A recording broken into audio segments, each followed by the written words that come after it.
What you see is not a figment of your imagination. It's in a skit. It's not a play.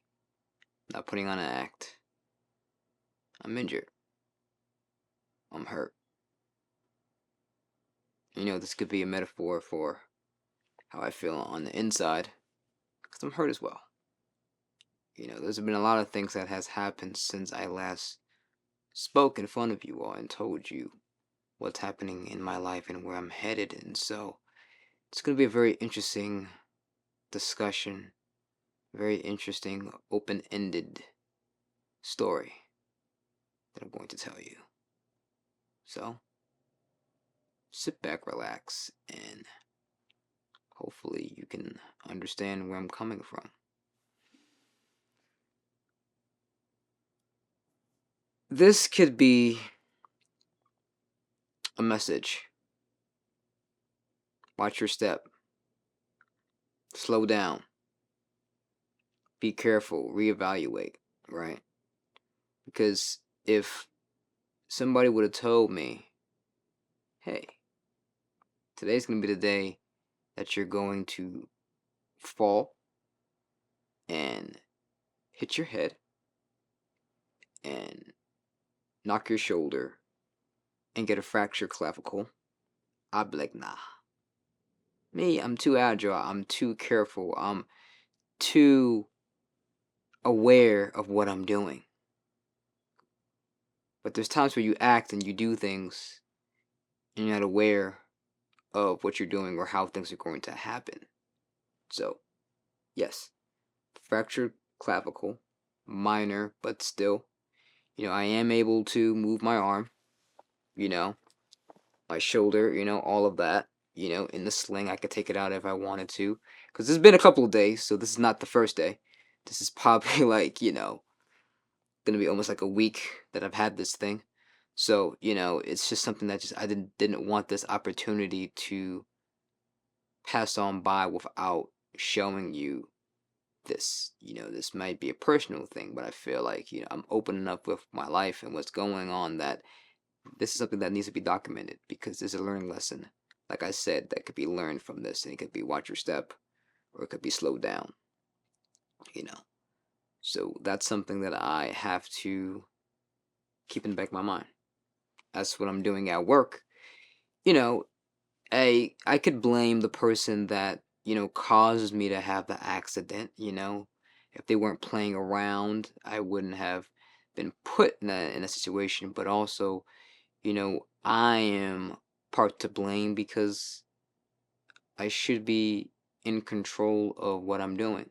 I should be aware of what I'm doing. I should be able to not allow for it to get to that point. For those of you who don't know, I work with kids. So, I was trying to get the ball back from one of these children. And I think it's playtime, because we're playing earlier, kickball, all of those things. And so I'm like, give me the ball, give me the ball, give me the ball. So one kid took it, chased him down, he fell, grabbed it back. Then another kid thought it would be funny to try and take it from me again, knocking it out of my hand from behind. So I'm like, give me the ball, give me the ball, give me the ball. So I ran after him, and he ran in between another group of kids because we were sitting down. So we're all in the gym, and so the kids were sitting down to, go transition to where they need to go. So, sit them down so they could be a little bit more organized and seated. So he ran in between that group, and I'm running, and I felt myself going forward like I'm gonna fall. So when he did that, I tried to evade, I slipped, and it's funny because I don't even remember how I felt. I just knew that I went forward and I went down. I just remember the ooh, everyone said, "Oh, are you okay? Are you okay? Okay?" And so I just remember me falling and being in a crouching position, right? My head's hurt because I fell most likely, face first or on my side or whatever. And so, it was dazed. Getting up, my legs were a little, numb from the fall, the shock of it all, and then had to go to the hospital, the same day, like within like 10 minutes, 15 minutes. So it's just crazy that, life can just make a turn like that. You're on your feet, the next you're not on your feet, the next you are, getting taken away, and you gotta, have a fractured clavicle, your fractured shoulder, and you have to take a little bit of painkillers and icing it down, and have an appointment that I have to do, and so it's gonna get better in the next couple of weeks, but it's just that, it's an inconvenience. But even though I was injured, people at work were trying to keep me from working. Like, oh, don't worry about coming in tomorrow. Don't worry about coming in tomorrow. I'm like, I'm fine. I'm not out. I can walk. I can move. It's just a minor inconvenience about this shoulder, Um, and I guess the job called their insurance, so they're trying to get someone to look at um my shoulder, and I think they're gonna give me workers' comp, which is great, But it's just like, as much as people would want me to stay home and rest, I have things to do. I just can't sit down and sit back and just let life pass me by. There's a mission, there's an objective, and I cannot allow myself to just be chilling at home doing nothing. Even though I will be doing something, there's always work to do, edits, things of that nature, photos I have to post online. I'm backed up in photos that I haven't done in so long that I just been posting and haven't been posting them, so I just have to just do that aspect of that. But it's just gonna be that process of just getting that all together. So once this job is over, this is actually the last week, so that's why I'm like, it happened, a few days ago, so it's like, why would I be out to miss the last 2 weeks of this job? Let me just knock it out, get paid for it, because I think with the workers' comp, I don't think I'm gonna get paid right away because they still haven't like evaluated the situation and all that stuff, and so I might as well just get paid, knock this out last week, and then if they're gonna give me the workers' comp, when I'm not working it, cool, pay me for the compensation, pay me for the injury that I may have, if it's gonna be the surgery or it's gonna be the medical bills, they could pay for that, so that'd be great. That I don't have to pay a dime for what needs to happen. But that's the situation. That's what happens. Minor inconvenience. Still was shooting, still had to do some projects that I had to do, and so, you know, um, was very interesting test to see how to shoot with one hand, you know.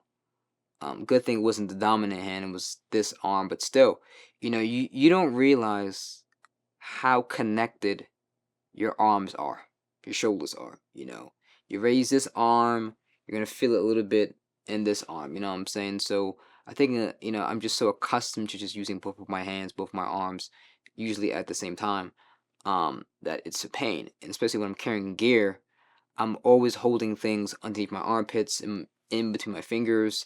And I'm saying, so I'm always carrying a lot of heavy gear and heavy stuff. Those of you who know me know that I carry a lot of things. So it's just like, damn, I can't do as much as I want to. It's tricky, I can't put more than 5 pounds of pressure on this. I can't lift more than 5 pounds on this arm until it gets better. Just because they don't want to like strain it out, and obviously no push-ups, no picking up kids, all that. So even like I have to put down tables, pick up tables at work. So it's a very physical job. So it's just like that's why it's like stay home because you really can't do anything. But because that's part of the job, I can always get someone else to do that for me. I can still teach. I can still do my thing that I'm doing. I'm teaching kids media um at the YMCA, so it's kind of good to just do that. And now they want me back for the fall, so making strides. So that's pretty much the situation where I'm at right now, and I'll definitely probably update you guys a little bit more if it has to be surgery or it has to be anything serious. But for now, it's just giving you a clear distinction or update or even a peek into my life because I'm a very private person. But I think, like I said, this is a part of my life that why would I not want to show a milestone, a growing moment for me, for me to be in this situation and then learn a situation after that and how to better myself and how to pretty much advance from where I am right now. And like I said, this could be a metaphor for hurt because a lot of things have happened. Most recently, an actress that was a lead in my project dropped out, and it devastated me. crushed me for many days because we were so close to the finish line, and their removal from the project did more damage than they anticipated or they would like to happen, you know. And they're like, just recast, and I'm just like, I can't recast because you're a lead, you know, and it's hard to find people. You know, I handpicked you to play this character, and I found you by luck. So trying to replace you, trying to get that magic back, is non-existent. It's just you know. So the project is canceled because there's nothing I can do at this amount of time to find a replacement. You know, it's easier to just take that character out and change the script, which I'm tired of doing that. You know, there's many times where I've had a situation where I've talked about this, where I had an actor 2 years ago where we were filming a part of a web series. He lives in Toms River, New Jersey, and I had someone fly in from Texas to play this role. You live 30 minutes, 40 minutes away. This person has to take a plane ticket and a flight over here, and you don't show up. You drop out. You know, so those type of things happen, and it's just like, what the hell do you do? And I had to be a script doctor and pull someone who was supposed to be a PA to act. This person doesn't act a day in their life, so I'm trying to get the best performance out of them. And it's like, well, they're not an actor. They didn't take acting lessons. They didn't go to acting school. They didn't, you know, learn the trades and how to do it. Everyone can act, but just on a short notice, it was difficult. You know, we got through the scene. It was cool, but it wasn't my vision. And I feel like lately I've been dumbing down my vision. I've been shortening things because people are not in it for the long haul. People are not in it to stick to the end, or they do a part of something, or something happens. And so everything is a gambit. Everything is unpredictable. Just the other day, a friend was trying to shoot their project and an actor overslept, so they had to reschedule. Then the next day, they had a makeup artist that was supposed to do makeup, and they took a flight, and their flight didn't get back until the next 2 days, so they had to cancel again. So it's like, you can't plan for this stuff. As much as prepared as you want to be, as much as you can cross your T's and dot your I's and all that stuff, something is always going to go wrong, and you have to adjust. And so filmmaking is not for everybody, because if you're not quick on your feet, if you're not able to adapt, then you're going to be stressed out, and you're going to be hurting yourself by not being prepared as to what to do.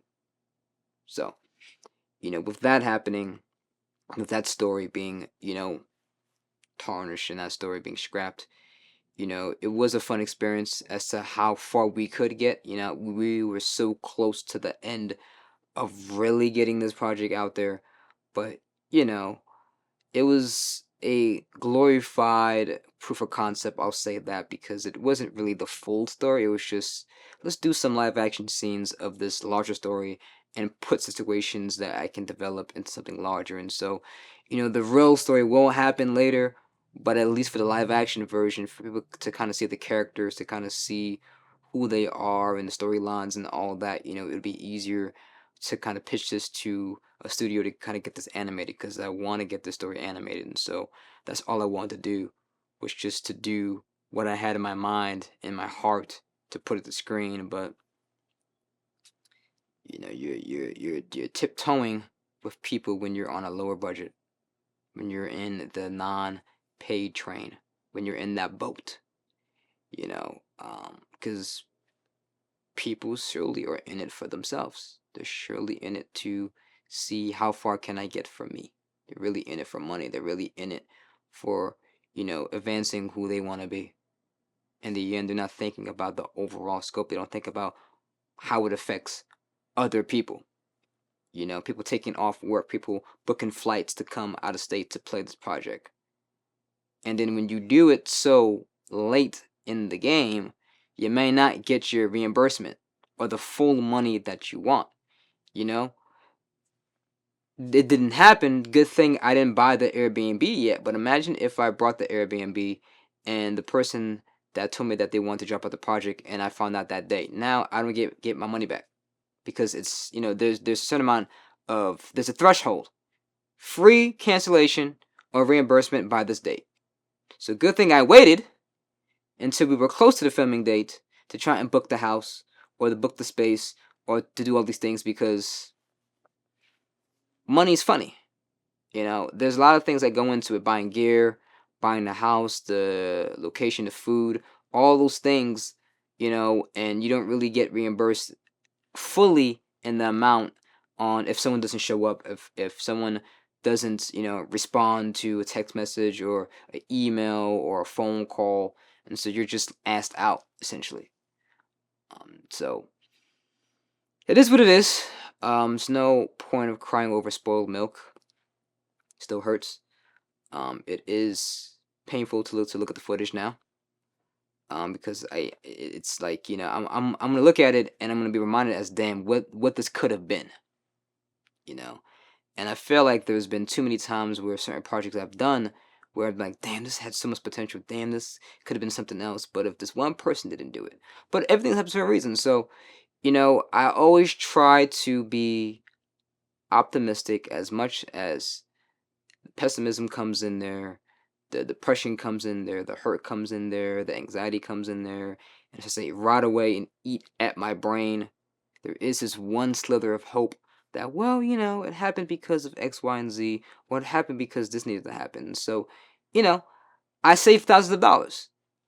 We were going to be shooting multiple days, and so now I don't have to book a spot and spend almost $2,000 on a house. I can save that money and use it for something else, which I did.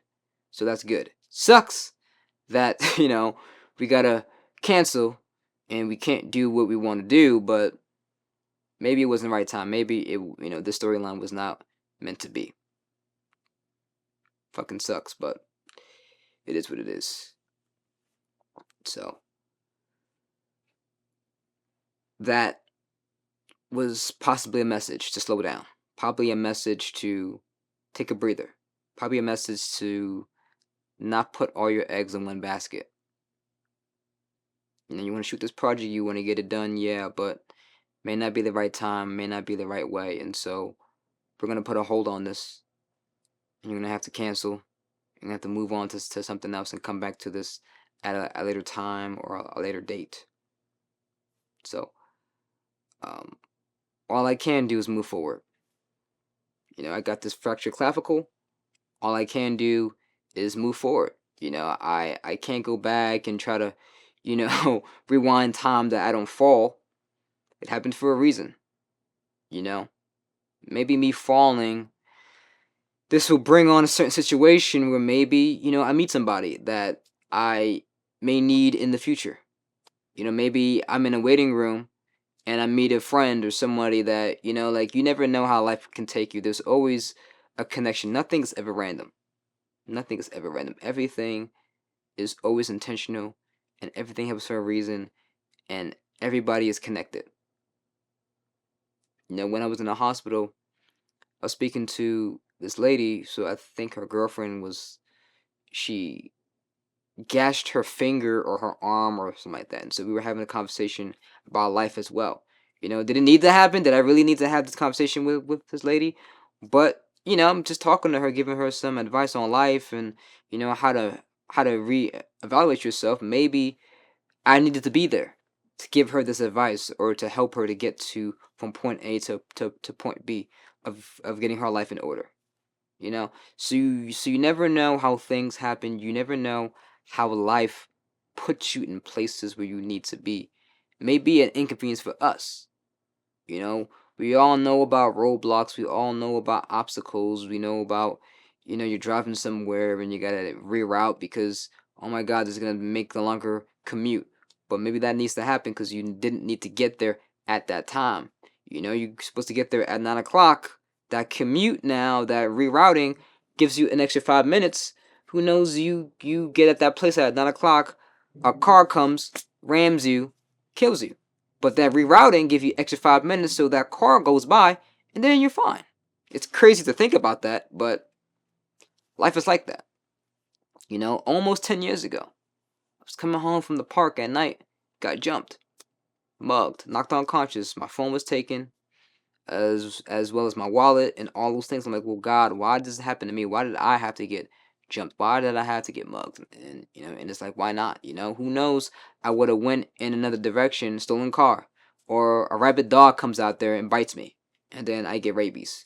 Who knows if somebody was walking around the other block and I didn't cut to the park, and I would have got robbed by gunpoint. At least I got jumped.